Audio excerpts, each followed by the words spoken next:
नुमान साहब ये बताइए कि जो एक एंड यूज़र है जो परचेज़ करने जा रहा है प्रॉपर्टी और उसके जहन में क्या चल रहा होता है, उसने अपने लिए रहने के लिए लेनी होती है या फर्दर इन्वेस्टमेंट होती है, आगे जाके बेच दूँ अप्रिशिएट हो जाए,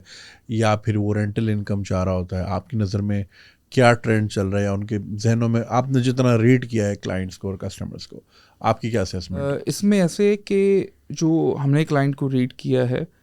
क्लाइंट हमेशा जो है वो बेनिफिट लेना चाहता है। वो चाहे उसको रेंट की मद में हो, अप्रिसिएशन की मद में हो, या उसको जो है वो एक गेन आए। ठीक है, उसका मतलब एसेट जो है वो अगर अप्रिशिएट कर गया तो वो एक मेंटली सेटिस्फाइड है कि मेरा ये एसेट मैंने बाई 10 करोड़ का किया था, आज इसकी वर्थ जो है वो 15 करोड़ रुपए की है। तो अगर उसको वो सेल कर रहा है तो उसको बीच में 1 करोड़ 2 करोड़ बच के गेन उसको आ गया, तो डेफिनेटली उसको भी जो है वो जो है वो इन्जॉय करता है, और रेंटल इनकम आ रही है, उससे भी खुश है। लेकिन प्रॉब्लम क्या है, और ये प्रॉब्लम सिर्फ हमारा पाकिस्तान का नहीं है, ओवरऑल अगर मैं एक ग्लोबल मार्केट को देखूं तो उसमें दो चीज़ें सिर्फ बेची जाती हैं।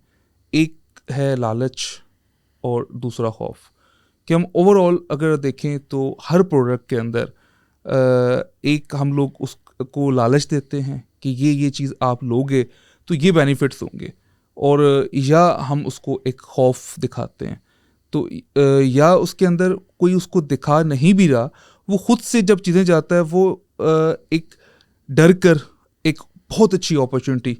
मिस कर देगा, जबकि वो एक राइट टाइम होगा उसका वो स्टेप लेने का, उसकी वो इन्वेस्टमेंट करने का। लेकिन वो उस खौफ की वजह से जो एक देखा देखी पैदा हुआ है, सुनाई सुनाई बात है, तो वो एक अपॉर्चुनिटी मिस कर देगा। और लालच की हम बात करें तो लालच में वो अगर इंटरनेशनल मार्केट में भी जाएगा, जैसे अभी हम अब थोड़ी देर पहले डिस्कस कर रहे थे एक दुबई की मार्केट का, जी वहाँ लोग जाके इन्वेस्टमेंट कर रहे हैं। बेसिकली क्या है कि वो एक लालच है कि हम लोग देख रहे हैं कि ये यहाँ पे मुझे ये अप्रिसिएशन मिलेगी, मुझे ये रेंटल इनकम होगी, और मैं जाके इन्वेस्टमेंट कर दूँ। और जब वहाँ पे कोई प्रॉब्लम आ जाएगा, फिर हम उनको देख के जो एक खौफ में चले जाएंगे कि अब यहाँ तो हमने इन्वेस्ट नहीं करना। लेकिन इसको इन्वेस्टमेंट करते हुए बल्कि हमने अपने टीम को इस चीज़ के लिए हमने प्रॉपर एक एजुकेट किया, और उसके ऊपर प्रॉपरली हमने कुछ वीडियोस की कि हम जो है वो लोगों को इस चीज़ के ऊपर एजुकेट करें कि जब आप रियल स्टेट में इन्वेस्टमेंट करते हैं, सबसे पहली तो डेफिनेटली आपकी एक नीड होनी चाहिए। तो नीड आपकी क्या है कि मेरा एक पैसा एक जगह पे सिक्योर हो, मेरा घर बने, मैंने उसमें रहना है, या मैंने ये एक एसेट बनाना है जो अप्रिशिएट भी करे और जो है मुझे एक माकूल इनकम भी दे। लेकिन जब हम लोग एक लालच में चले जाएंगे कि मुझे मेरे पास इन्वेस्टमेंट करो और इतना मुझसे आप मंथली प्रॉफिट लेना शुरू कर दो, और आपका ये जब एसेट इतने टाइम के बाद इसकी इतनी अप्रिसिएशन हो जाए, ये अपना अप्रिशिएट कर जाएगा, और वो अप्रिशिएट मार्केट से आपको मिले ना मिले, वो आपको अप्रिसिएशन गेन की शक्ल में आपको मैं दे दूंगा और आप मुझे दे देना। अब हम यहाँ पे लालच में जाएंगे, तो लालच में जब हम बाय करेंगे तो उसमें डेफिनेटली जो है वो एक लॉस के चांस होंगे। और इसी तरीके से जब हमें कोई ऐसा नज़र आएगा स्कैम, तो फिर उसके बाद हम एक खौफ में चले जाएंगे, और जो हमारे पास एक बेहतरीन अपॉर्चुनिटीज़ होंगी वो हम वेस्ट कर देंगे। तो जब भी आप बाइंग करते हुए, स्पेशली प्रॉपर्टी में, आपको अगर आप हाई राइज में इन्वेस्टमेंट कर रहे हैं, आपको सबसे पहली चीज़ देखने वाली है कि जो लैंड है वो डेवलपर के नेम पे है, एनओसीज उसके पास तमाम अथॉरिटीज़ की जो उसको रिक्वायर्ड है वो अप्रूव्ड है, और थर्ड उसका कंस्ट्रक्शन का स्टेटस क्या है, वो जो उसने कमेंट किया उसके मुताबिक वो चीज़ें चल रही हैं, तो फिर वो आपका रिस्क नहीं है। लेकिन आप उसकी उन बातों पे चले जाएंगे कि इसके अंदर ये रेंटल आएगा, या ये अभी से स्टार्ट कर लें, या इसमें ये अप्रिसिएशन हो जाएगी। आपने उसकी लोकेशन को नहीं देखा, सिर्फ उसकी बात को सुना कि ये लोकेशन बहुत अच्छी होगी, यहाँ पे इतना एरिया डेवलप हो जाएगा, यहाँ पे ये बन जाएगा। अच्छा, इसमें जो है ये हम लोग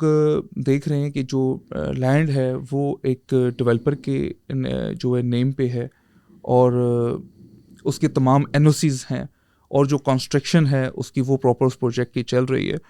तो उसमें आपका जो है वो रिस्क नहीं है। लेकिन अगर आपने ये चीज़ देखी है कि इसमें बस मुझे जो मैक्सिमम ये दे रहा है तो मैं यहाँ पे इन्वेस्ट कर दूँ, तो आप लालच में जा रहे हैं, तो वहाँ पे आपको डेफिनेटली जो है वो लॉस के चांस जो है वो ज़्यादा हैं। और आपने जिस टाइम भी इन्वेस्टमेंट करनी है, आपने सबसे पहले उस बिल्डर की एक क्रेडिबिलिटी देखनी है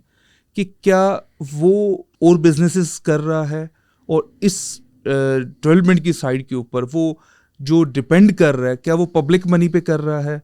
जो लैंड है वो उसके अपने नेम पे है, और जो उसके प्रोजेक्ट्स हैं, उसकी जो कंस्ट्रक्शन क्वालिटी, स्पीड, ये सब चीज़ें जो हैं उसकी ठीक रही हैं। ये सब चीज़ें अगर आप देख रहे हैं, उसमें सबसे जो इम्पोर्टेंट चीज़ है वो है लोकेशन। और लोकेशन हम लोग देखते हैं कि एक 3D में हमें दिखा दिया जाता है, कोई एक बड़ा सा सेलिब्रिटी लेके हमें दिखा दी जाती है लोकेशन ये ऐसी होगी, लेकिन वहाँ पे जब ऑन ग्राउंड जाके देखते हैं तो कुछ नहीं होता। तो अब क्वेश्चन ये है कि वो अपना प्रोजेक्ट बिल्ड करेगा या वो पूरा वो टाउन या वो पूरा एरिया बिल्ड कर लेगा। तो अगर वो अपना प्रोजेक्ट टाइमली बना भी जाता है तो वो इस चीज़ की क्या गारंटी है कि सब लोग जो हैं वो उतने टाइम के अंदर सारी चीज़ें डेवलप कर पाएँ। जब वो सारे लोग डेवलपमेंट नहीं कर पाएंगे तो डेफिनेटली वो जो अप्रिसिएशन आपको दिखाई जा रही है वो अप्रिसिएशन एक आर्टिफिशियल है, वो कभी भी वहाँ पे रियल में नहीं हो सकती। लेकिन अगर आप एक डेवलप एरिया में प्रोजेक्ट कर रहे हैं तो आपको 1000% इस चीज़ की गारंटी होनी चाहिए कि अगर वो एरिया पहले से डेवलप्ड है और आप उसमें एक यूनिक चीज़ लेकर आ रहे हैं, ठीक है, उसमें डेफिनेटली एक डिमांड होगी, और उसमें जो आपको एक एप्रिसिएशन मिलेगी वो आपको एक इस तरह की मिलेगी कि जो आपको किसी की बातों में जाने की ज़रूरत नहीं है, वो आपको खुद उस टाइम पे भी शायद इतना अंदाज़ा नहीं होगा कि मेरा ये एसेट कितना अप्रिशिएट करके। तो मकसद ये है कि हमने जब भी बाइंग करनी, हमने लालच में तो बिल्कुल नहीं जाना और खौफ में भी नहीं जाना। जो करंट सिनेरियो है कि ये टैक्सेस हैं, ये मार्केट डाउन है, मार्केट डाउन नहीं है, बेसिकली बेस्ट टाइम है, ये एक अपॉर्चुनिटी है जिसको हमने अवेल करना है और हमने इन्वेस्ट करना है। और इवन स्टॉक मार्केट भी जब डाउन होती है वो बाइंग टाइम होता है, उसी टाइम आपने लेना होता है, Exactly, क्योंकि देखिए, फिर उसने आप ही जब भी जाना है आप वहाँ किसी से। चीज़ के अंदर गेन के लिए इन्वेस्टमेंट कर रहे होते हैं तो वो कभी भी पीक टाइम के ऊपर बाइंग नहीं की जाती। पीक टाइम के ऊपर बाइंग करने का मतलब कि ज़्यादा चांसेस जो हैं आपके वो जो है गेन कम करने के हैं। अगर लॉस में ना भी कहूँ तो वो गेन कम होगा। अगर आपको ये वीडियो पसंद आई और आप इसका पूरा वर्जन देखना चाहते हैं तो लिंक कमेंट सेक्शन में दिया गया है। हमारे YouTube चैनल पे पूरा वर्जन मौजूद है और चैनल को सब्सक्राइब करना नहीं भूलिएगा। शुक्रिया।